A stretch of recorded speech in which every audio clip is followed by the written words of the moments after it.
पंजाबचे माजी उपमुख्यमंत्री आणि अकाली दलाचे नेते सुखबीर सिंग बादल यांच्यावर नांदेड इथे हल्ला करण्यात आला। या हल्ल्यानंतर सुखबीर सिंग बादल यांच्यावरील शस्त्रक्रिया यशस्वी झाली आहे। आज दुपारी त्यांना डिस्चार्ज दिला जाणार आहे।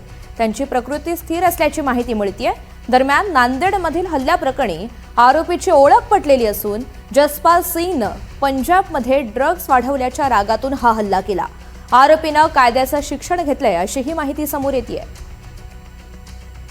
या सगळ्या संदर्भात अधिकची माहिती जाणून घ्यात मोहसिन शेख आपल्यासोबत आहेत। मोहसिन, आता या सगळ्या संदर्भात आरोपीला ताब्यात घेण्यात आलेला आहे। या आरोपीची पार्श्वभूमी नेमकी काय आणि कशातून हे सगळं कृत्य घडलंय? आरोपीला ताब्यात घेण्यात आलेला आहे आणि आता हालचाली देखील सुरू झालेल्या आहे। काही वेळात आता जे बादल आहे सुखबीर सिंग बादल यांना डिस्चार्ज मिळतोय। पोलिसांचा फोर्स वाढवण्यात आलेला आहे। विशेष सुरक्षा पथकाचे जे कमिशनर आहे पडवळ ते देखील या ठिकाणी पोहोचलेले आहेत। ते देखील विचारपूस त्यांची करतायत आणि या सगळ्यानंतर आता थोड्या वेळात त्यांना डिस्चार्ज मिळते। ते सुरुवातीला विशेष विमानाने अमृतसरला जातील आणि तिथे एका हॉस्पिटलला दाखवून पुढे आपल्या रेस्ट हाऊसला जाणार असल्याची सूत्रांची माहिती आहे। एकंदरीत ह्या सगळ्या घटनेनंतर जो जसपाल सिंग जो आरोपी आहे ज्याने हा सगळा हल्ला केला त्याला देखील पोलिसांनी ताब्यात घेतलेला आहे।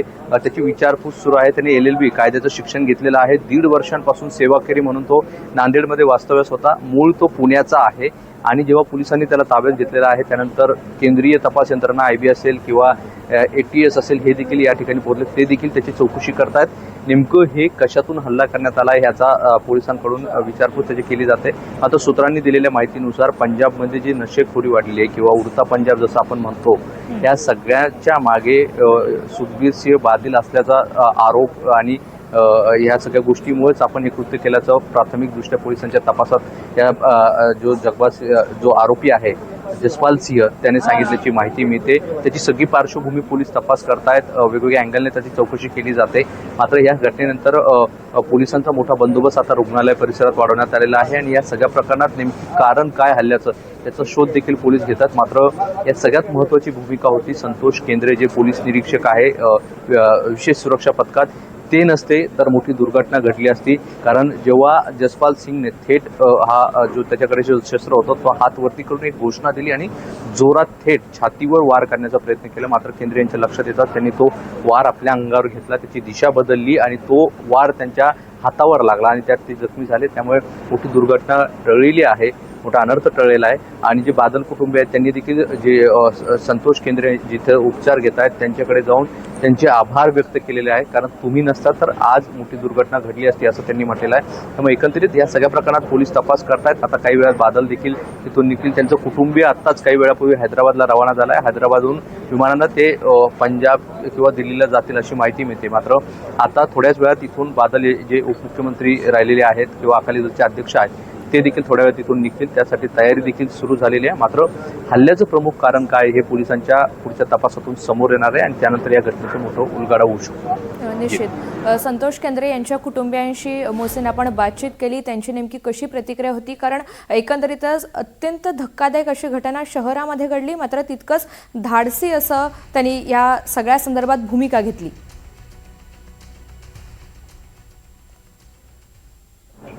संतोष केंद्रे यांच्या पत्नी पूनम यांच्याशी आपण बातचीत केली आहे।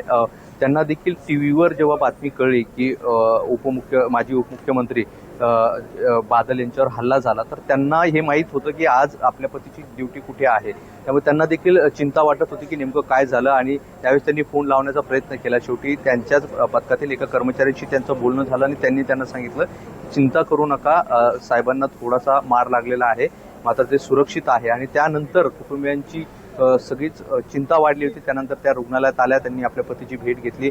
मुलं त्यांची पुण्याला शिकायला आहेत। त्यांना देखील ही बातमी जेव्हा माध्यमांमधून कळली त्यांनी देखील आपल्या आईला फोन केला आणि सगळे काळजीपोटी नेमकं काय घडलं हे सगळं विचारपूस केली। मात्र जेव्हा कळलं की प्रकृती ठीक आहे त्यानंतर त्यांनी दिलासा मिळाला, त्यांनी सुटकेचा निश्वास सोडला।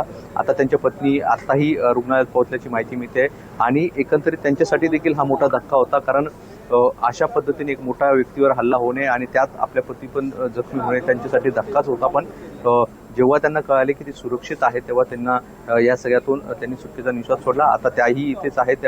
संतोष केंद्रे यांच्यावर देखील याच रुग्णालयात उपचार सुरू आहेत. त्यांच्या हाताला देखील गंभीर दुखापत झालेली आहे, कारण जो शस्त्र होतं ते थेट त्यांनी आपल्या हातावर घेतलंय. त्यांच्या हाताला हे सगळं मार लागलेला आहे आणि गंभीर जखमी आहे. पुढचे उपचार देखील त्यांच्यावर सुरू आहे. मात्र बरोबर. तब्येत त्यांची आता सध्या तरी चांगली असल्याचं डॉक्टरांकडून सांगितलं आहे. हो, या सगळ्या संदर्भात वेळोवेळी अपडेट जाणून घेत राहू. तुर्तास धन्यवाद सविस्तर माहितीसाठी. दरम्यान शिरोमणी अकाली दलाचे नेते बिक्रम सिंग मजीठिया यांनी हल्ल्याचा तपास व्हावा अशी मागणी केली आहे. हल्ल्यात पाकिस्तान कनेक्शन तर नाही ना, याचाही तपास केला पाहिजे अशी मागणी आहे त्यांची. कि कोई पॉलिटिकल उनका अपोनेंट उनको हटाना चाहता है पॉलिटिकल अरीना से, कि क्या कोई पाकिस्तान में कोई बैठे एजेंसी के लोग हैं कि जो पंजाब को डिस्टर्ब करना चाहते हैं, क्या है? अब कोई इसको इन्वेस्टिगेट करे मैटर को, इंडिपेंडेंट एजेंसी। पंजाब पुलिस ने कुछ नहीं करना।